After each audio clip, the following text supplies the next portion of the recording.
It struck me that whenever we see a bad crash, there seems to be a truck involved on the freeways.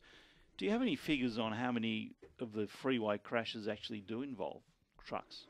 So where a crash results in an injury, it's about 5%. And yeah, it's quite low.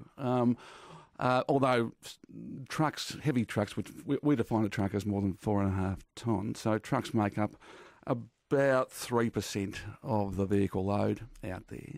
So it's a bit higher than that, but they do account for a higher statistical impact in fatalities. It's more like, varies between 14 and 16%, so on average about 15, and that's obviously because once a truck is involved in a major crash, the consequences for people are harsher.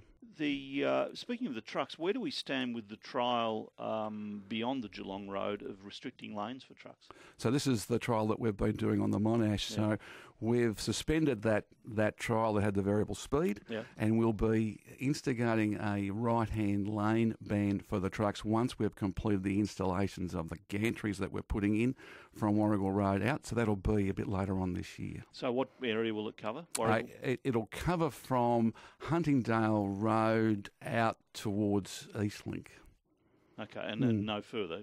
No, that's the trial area that we're judging. And the trial will be no trucks in the right hand lane. That's right. In both directions. Yes. Yeah. Okay. And we'll see how that fares in terms of exactly the issue you're talking about. How can we better drive together? I wanted to ask you about the variable speed limits, because we've been looking at a case which now the Road Safety Camera Commissioner is looking on the Western Ring Road. Yes. 3 dates: December 16. February 3rd, February 20, I think were the dates, where there were real spikes in the number of people booked. This is, it would seem, there was a problem with a car outside the road, and the variable speed limit was brought down from, whether it was 100 or 80, but I think down to 40. And a lot of people got booked because they didn't know. Now, have you had a look at that particular case? Well, I think as a result of the issues that you've been raising, we've now got an investigation into those cases by John Voyage, the Traffic Camera Commissioner. So we are working very closely with him. I've spoken to John. We've provided material to him. I think the precise situation you're talking about is that there is a lane use management system gantry at the Sydney Road overpass on the Western Ring Road. On those 3 incidents where we had breakdowns, importantly there were breakdowns in the right-hand lane and centre lane, so really dangerous spots to break down. And there, as many drivers on the Western Ring Road will know, there is a traffic camera on a gantry about 600 metres west of the Sydney Road. So that speed was dropped to 40k to allow the incident response team to get in and clear that. And as you've reported, it looks like a significant number of people were detected speeding at that speed camera 600 metres away. So the question then becomes whether they got a fair chance to slow down, how much notification they had between when the sign went to 40, down to 40, which you understand why it had to, and when the camera started booking people. And that's precisely what the Traffic Camera Commissioner is investigating. What should it be? Does VicRoads set that?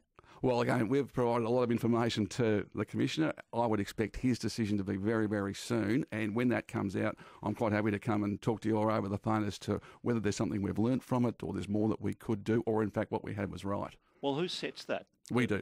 VicRoads is responsible for that signage. We set the speed.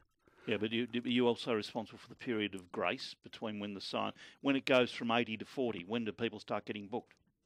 Oh, that's a good point. We don't control the camera per se, but it's our responsibility to make sure that motorists get adequate warning about the speed. Which is fair enough. And I don't think anybody would argue with that when you've got a breakdown. The point is whether, we flick the switch, it's got to go down to 40 because this is dangerous. And 2 seconds later, a car comes through the camera and gets booked at 40 when they could reasonably think it was more. There seems to be this abnormal spike. We've got a 72-year-old bloke who's losing his licence. He thinks he's a hoon. It's quite dramatic for some people who are facing a licence suspension. I don't think anyone's underestimating how significant it is.